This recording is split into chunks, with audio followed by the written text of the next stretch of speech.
بسم اللہ الرحمن الرحیم۔ السلام علیکم دوستو۔ قرآن مجید اللہ کا کلام ہے جو انسانوں کے لیے ہدایت اور زندگی گزارنے کے تمام اصولوں کا مجموعہ ہے۔ قرآن کی گہرائی اور حکمت کا مشاہدہ کرنے سے انسان کا ایمان پختہ ہوتا ہے اور اس کی روحانیت میں اضافہ ہوتا ہے۔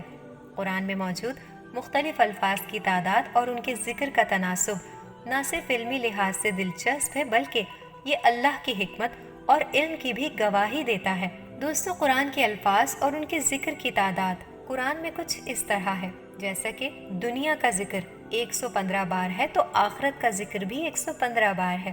اسی طرح ملائکہ کا ذکر 88 بار اور شیاطین کا بھی 88 بار ہے۔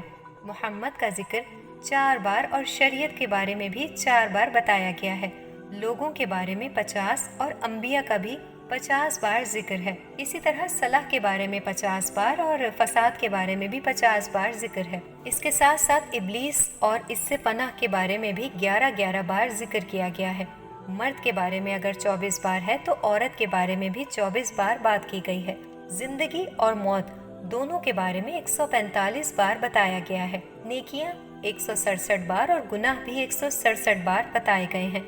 اظہار 16 بار اور اعلان بھی 16 بار ہے، جبکہ مصیبت اور شکر کا ذکر بھی 75 مرتبہ کیا گیا ہے۔ اسی طرح ہدایت 79 مرتبہ اور رحمت بھی 79 بار بتائی گئی ہے۔ یہ تناسب اس بات کی گواہی دیتا ہے کہ قرآن میں ہر لفظ کی موجودگی ایک خاص مقصد کو پورا کرتی ہے اور اس کی ترتیب میں اللہ کی حکمت پوشیدہ ہے۔ ان الفاظ کی تعداد میں ہم یہ بھی دیکھتے ہیں کہ کس طرح قرآن نے انسان کی دنیاوی اور آخرت کی زندگی کو متوازن طریقے سے بیان کیا ہے۔ کچھ الفاظ کی تعداد میں حکمت ہے، جیسے کہ جزا کا ذکر 117 بار ہے اور مغفرت کا ذکر 234 مرتبہ ہے۔ مغفرت کی تعداد جزا سے دگنی ہے کیونکہ اللہ کی رحمت اور مغفرت ہر چیز پر غالب ہے۔ تنگی کا ذکر 12 بار ہے تو آسانی کا ذکر 36 مرتبہ ہے، یعنی 3 گنا زیادہ آسانی۔ یہ اللہ کی حکمت کی دلیل ہے کہ تنگی کے بعد آسانی آتی ہے۔ اس کے علاوہ لفظ نماز کا 5 بار ذکر ہوا ہے اور نمازیں بھی 5 وقت کی ہیں۔ لفظ دن کا 365 بار ذکر ہوا ہے اور سال میں بھی 365 دن ہوتے ہیں۔ لفظ زمین کا 13 بار ذکر ہوا ہے اور سمندر کا 32 بار۔ اس کا تناسب نکال کر دیکھا جائے تو سمندر 71% اور زمین 29% بنتی ہے، جو کہ زمین پر سمندر اور خشکی کے تناسب کے مطابق ہے۔ دوستو، یہاں ہم آپ کو بتائیں کہ وہ نمبر جس نے سائنسدانوں کو حیران کر دیا، نمبر 7۔ آئیے اس نمبر سے جڑی چند اہم معلومات آپ کو دیتے ہیں۔ آسمان کی 7 پرتیں ہیں تو زمین کی بھی 7 ہی پرتیں ہیں۔ ہفتے کے 7 دن ہوتے ہیں۔ جہنم کے بھی 7 دروازے ہیں۔ دنیا کے 7 عجائبات ہیں۔ کعبے کا طواف بھی 7 چکر ہے۔ صفا اور مروہ کے درمیان 7 چکر۔ 7 سال کی عمر میں نماز کا حکم۔ قوس و قزح کے 7 رنگ۔ سورہ فاتحہ کی بھی 7 آیات۔ سمندر 7 مرتبہ۔ حج میں 7 کنکریاں۔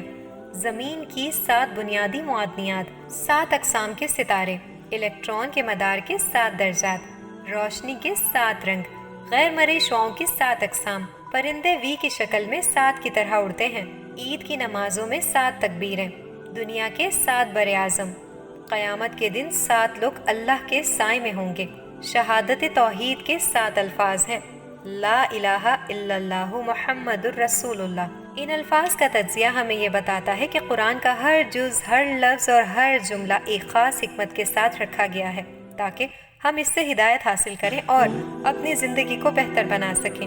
قرآن کے الفاظ کی تعداد میں چھپی ہوئی حکمتیں جیسے کہ جزا اور مغفرت کا تناسب، بآسانی اور تنگی کا ذکر، یہ سب اللہ کی عظمت اور قدرت کی نشاندہی کرتی ہیں۔ قرآن کی معجزاتی خصوصیات میں سے ایک یہ بھی ہے کہ اس میں مختلف سائنسی اور طبی حقیقتوں کی پیش گوئیاں شامل ہیں جو آج بھی جدید سائنسی تحقیقات سے ہم آہنگ نظر آتی ہیں۔